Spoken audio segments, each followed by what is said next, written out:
Did you know that some of the most intense police standoffs in history didn't always involve hardened criminals or dangerous fugitives? In fact, one such case that stunned an entire community involved. Please remember to subscribe if you like this video.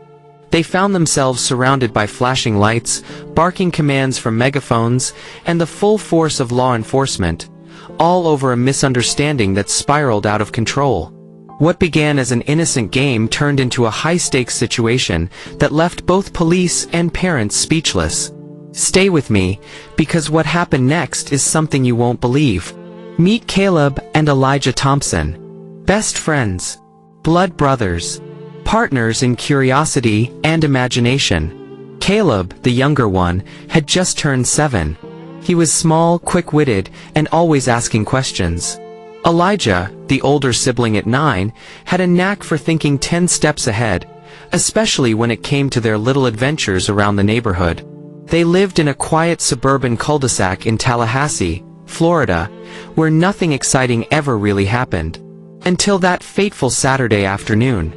Their mother, Diane, had stepped out for groceries, and their father, Greg, was in the garage, elbow-deep in a car repair project. The boys, left to their own devices, found a way into the attic, a forbidden zone full of forgotten boxes and old treasures. And that's when things started to unravel. It all began with a broken lock and a mysterious case. Inside one of the dusty old boxes was what appeared to be a toy gun, silver, scratched, and oddly realistic. It was, in fact, a replica BB gun that had belonged to their father decades ago. To Caleb and Elijah, it was nothing more than the ultimate prop for their detective game. They didn't know it, but this toy would ignite a series of events that none of them would forget. The boys took the BB gun outside and roamed the neighborhood, pretending to be secret agents chasing spies. They ducked behind bushes, darted through alleyways, and eventually made their way toward the local library a few blocks away, an old brick building with a parking lot that backed into a wooded trail. That's where things went wrong. An elderly woman sitting on a bench outside the library spotted them. She saw the gun, their darting eyes, and what she interpreted as threatening behavior. Alarmed and unable to verify whether the gun was real or fake, she called 911. Her voice was trembling as she reported 2 very young boys, possibly armed, acting suspiciously. Within minutes, 3 police cruisers had arrived on the scene. Officers, unsure what they were walking into, approached cautiously. They saw 2 children crouched behind a tree, one of them pointing what looked like a weapon. Standard protocol kicked in. They called for backup. Within 20 minutes, the library area was cordoned off. A helicopter hovered overhead. More units arrived. A full standoff was in effect. Meanwhile, the boys, still wrapped in their game, believed the approaching police vehicles were part of their imaginary world. Elijah even whispered to Caleb, "I think the spies brought backup." They laughed and ducked lower, giggling as they plotted their next move. They had no idea how serious the situation had become. A police negotiator took position behind a patrol car and began using a megaphone. "Boys, drop the weapon. Come out with your hands up. No one will be hurt." But the brothers, wide-eyed and still caught in the fantasy, thought it was all part of the act. Caleb waved the BB gun toward the sound, mimicking a movie scene. This prompted officers to take even more precautions. A SWAT team was en route. By now, news vans had arrived. Reporters were speculating live on air. No one knew the full story. Was it a prank? A dangerous situation? A child in possession of a real firearm? Parents at the nearby playground were evacuated. The boy's mother, Diane, returned home to flashing lights and barricades. She screamed when she saw the helicopters. When she finally learned what was going on, she sprinted toward the perimeter, shouting, "Those are my babies! Those are my babies!" Officers had to restrain her as they clarified the situation.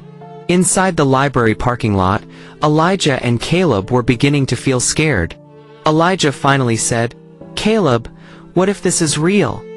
The megaphone boomed again. "This is the police. We don't want to hurt you. Please drop the weapon and walk toward us with your hands visible." Elijah peeked through the bushes and saw the officers' serious expressions. The armored vests. The drawn guns. "Caleb," he whispered, "I think we're in trouble." His hands began to shake. Caleb looked at his brother and asked, "Did we do something wrong?" Elijah nodded. "I think they think the gun is real." He dropped the BB gun on the ground slowly and stood up, raising his hands just like he'd seen on TV. Caleb hesitated, but followed his brother's lead. The officers immediately noticed the gesture. "They're standing up. They're coming out." Someone shouted. The standoff de-escalated in seconds. The boys were quickly approached, searched, and confirmed unarmed. When the BB gun was recovered, the tension melted into disbelief. One officer whispered, "They're just kids." Another sighed and muttered, "This could have gone so wrong." The boys were escorted to safety, tears streaming down their cheeks, while Diane ran across the barricade and embraced them so tightly that even the officers looked away. In the debrief later that evening, police acknowledged the complexity of the situation. They had no choice but to treat the report seriously. Yet, it was clear the boys meant no harm. They were simply caught in a game that spiraled beyond their understanding. The community was left stunned. Parents began asking how to talk to their children about the difference between toys and real weapons. Local schools launched awareness sessions. The Thompson family gave a statement days later, explaining how the boys had found the BB gun, what they thought they were doing, and how sorry they were for the panic caused.